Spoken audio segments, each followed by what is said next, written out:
It is a Monday. It is a day after the equinox. It's going to be a hot day. The equinox marks the beginning of fall, as far as I'm concerned. Equal days, equal nights. We'll get to that. Heat advisory for today and tomorrow for parts of the Bay Area.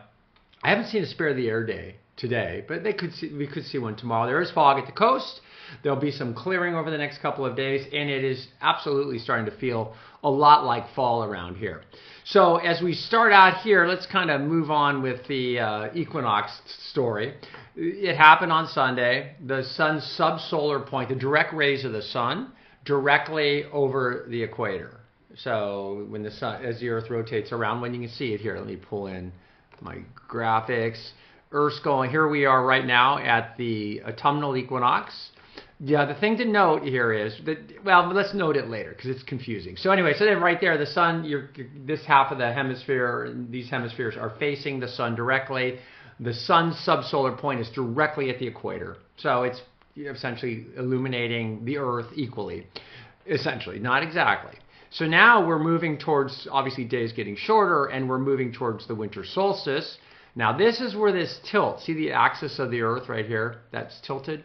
It's tilted all, it's consistent, 23.5 degrees. It's tilted all the way around these cycles. So at the equinox, it doesn't really make a huge difference. But when you get to the winter solstice or the summer solstice, this tilt produces the northern hemisphere, at least North America, is tilted away from the sun. South America is tilted towards the sun. You see the difference? And so that's why the days are shorter, essentially, why they're getting shorter. And at that point, the Earth will start to come back around towards the equinox. And at that point, you're in the vernal equinox, the spring equinox, which is essentially duplicate of the autumnal equinox. And then, oh, here we go. Earth's tilted. Now the whole thing's tilted this way. The North American continent is pointed towards the sun at 23.5 degrees. Our summer, the South American area, southern hemisphere, is tilted away. They're into their winter. So without the tilt of the Earth, you wouldn't have seasons like you have them now. You wouldn't have, what else wouldn't you have? You would have, the jet stream would be all screwed up. Ocean currents would be screwed up. Monsoons would be screwed up. And you would just have weird, it wouldn't be, Earth would not be worth. There you go. That simple. Let me get rid of this. Let's move on. Last thing here. So this is, I hope this isn't boring, but it's sort of interesting because it sort of happens every year. And once you understand it, you go, oh, that's what's going on. So here's the sun's subsolar point directly over the equator. That is us. That's the equinoxes. Northern hemisphere, even though this shows Europe, which is northern hemisphere, you see this is the Tropic of Cancer, 23.5 degrees north, which is consequently the tilt of the planet. That is at the subsolar point, the Tropic of Cancer, which is our summer solstice. And down here is the Tropic of Capricorn. When the sun's subsolar point hits that, the sun, Earth, the northern hemisphere is tilted away from the sun, and you're into your winter solstice. So that's where we're headed. We're headed this way towards the winter solstice. So really the sun just moves. That's why when the sun sets, if you can picture it, like say this is the northernmost point, this is the southernmost point. So if you're sitting and if you're lucky enough to have a view and you can measure the sun setting every day, you'll see it marching. Now you're going to see the sun marching across the horizon in a southerly direction. Or actually today you'll see it. Yesterday would have set directly in the center, and it'll start marching south, and then it'll start marching north as we head back towards the equinox, and then further north towards the summer. I hope that made sense. That's one of the first lessons I got when I was at Berkeley back in the 70s, early 80s. And that, one of the first things we talked about was seasons when you get into climatology and meteorology. And it's sort of like, I remember kind of struggling with it a little bit, right? Because the Earth's tilt but if you can kind of wrap your head around it, it's nice because it gets you more in tune with the planet, which if you're watching me, you probably are leaning in that way anyway, because you're definitely doing deep dives into weather. Okay, so today, warmer, you knew that. Tomorrow, warm, and then hot in the inland Bay Valleys, as it will be hot in the inland Bay Valleys again today. This is the 5-day forecast, and so a little warmer next couple of days. You see temperatures easily tomorrow up into the upper 90s again, coast into the upper 60s, low 70s. And then Wednesday we start to cool down. Now it doesn't get cold, and you'll see what I mean when I say that. It doesn't get cold. I'll show you this. Let's see if I can pull this up. It doesn't get cold right away, but it starts to cool down on Wednesday. So Wednesday is the switch. So tomorrow will be hot again, and then it'll cool from there. Here's the heat advisory, and I sort of am funny about this heat advisory only because it's like, okay, I get it. Concord's got a heat advisory, and Berkeley kind of has a heat advisory, or not quite. I mean, in other words, if there's a heat advisory around you, we all have a heat advisory. That's just how it's going to be. This is the lie. I mean, it's nice that they mention it, but just paint the whole Bay Area heat advisory. There is fog along the coast, and you see it trying to get shoved offshore. We have a bit of an offshore flow developing. This can be fire danger for sure, and it will be increased fire danger, and we probably will see some fire start here or there, but it'll get squished because there's not a lot of wind. But the offshore flow not that powerful this time of year.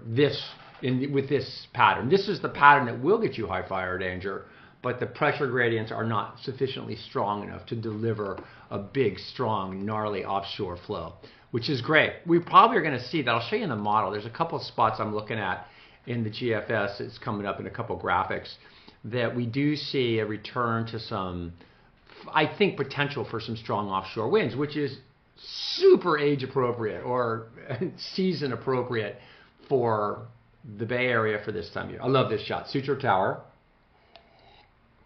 Golden Gate Park. We got to go into that sometime. Golden Gate Park's got just an awesome history. Awesome history. I want to say it's McLaren. I think he designed the park. And those big windmills at the end. It was like this world changing event when he took those windmills, and what they were doing was they were recycling the water. They'd run the water down through the park, and it would hit those windmills, and they'd pump it back up to the top and recirculating the water. So that's how they got such a lush environment in what was sand dunes, right? It still is sand dunes. It's just covered with people and cars and houses. Okay, so where do you go from here? I mean, it's just beautiful. There's the Golden Gate Bridge right there. Look where you live, man. Wow. Wow, Mount Tam, Panhandle right here. Actually, there's the Panhandle, sorry. And then that's the park. I think that's I'm going to miscuse. Is that the Conservancy? California Academy? Oh, either way. So beautiful. And then Land's End up here. So that's the way it looks. There is no fog at the gate, but there is fog just offshore. Let's see if I can pull this picture in here. I've got some really awesome pictures today. This is, I like this. I stumbled on this the other day. This is from Mount Tam. This is, was it Bontempe? No. Is it Bontempe? I think that's Bontempe. Yeah, Bontempe Reservoir. And then Kent, I think, is up in here. So what you can see a little bit of haze out there, like there's some fog trying to form. And then here is the country club. This is the old, what is that? Gosh, I can't remember the name of that country club either. Lagunitas Country Club? Must be. Yeah, and then Fairfax is down in here. So just a beautiful day. It's going to be warm, though. You can definitely see that. And then we'll go over to Ocean Beach. I think there's some fog. You can just pick it out. Yeah, see the fog kind of showing up on the horizon there.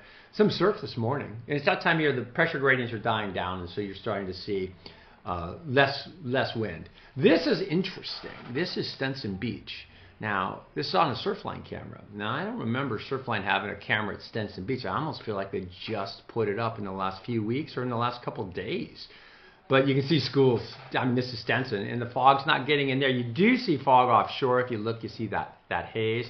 And then we can go to Lindemar. This is Pacifica, and you can see the fog. So the fog, it's that time of year, right? The fog comes in, the fog goes out. It's not a real contiguous band of moisture. It just isn't. Doesn't have that going on.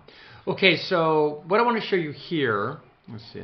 Do this. Okay, do I have my arrow? No. Here's my arrow. Okay, so here we are, right here. Or I could do a box. Let's do a box. So here's California. Can you see it? Keep your eyes on that. So now this is the model. This is the 500 millibar. I like vorticity just because the colors are bright and happy. It's upper atmosphere stuff, but those reds and yellows represent dynamics, represent lift in this case. And lift would create instability, which would either create rain, which would create wind, which would create a deepened marine layer. It's a weather changer. So when you see these areas like up here, that's a big deal, right? That's some stuff. especially when the lines are close together. Okay, so what I'm going to do is I'm going to roll it through. Here we are now. There's California. Can you remember where it is? It's warmer the next couple of days because nothing's really happening. You see that bump over us, that ridge. That's a ridge of high pressure. And then you see this little, see that little area of vorticity, right? Reds and yellows. That's a cutoff low. Now that shows up on Wednesday and gets sucked into that. So that, see how it's kind of trophy right there? Trophy being a dippy. So that's the change. That's the cool down for Wednesday. But then see how it immediately kind of pops up again, so the ridge builds back in. So Wednesday, it's not a powerful ridge, but it starts to warm. But what I want you to take note of is, go through Wednesday, now we're into 96, 72 hours. Now we're getting into next weekend right here. Look at this. That's interesting. That's on Saturday. So this cutoff low, see the cutoff low? See how it gets sucked in? Now this vorticity and stability gets sucked into the big trough. That's snow in the Cascades. That's rain in Northern California and a big cool down. So that's kind of next week. Be interesting. And I guess the thing to note, last thing we'll show is look how dynamic. Look what fall does. See how the days are getting shorter, jet stream's getting further south. Look at that. Look at that thing up in the Gulf of Alaska up there, that with the blues in it. That's a big deal. That's a big, big system. Look at that thing. Oh, look at that. Let's put a date on that. That's way out and it's fantasy land, but that's October 4th. So that's rain for sure. Rain for sure if that happens. So we've got a nice day today, 2 hot days in a row, today, tomorrow. Then temperatures flatten out and then they cool down on Wednesday. And I'm sorry, the next couple of days are hot. Wednesday, it flattens out. It kind of cools a little bit. It goes from 98, 99 down to 92.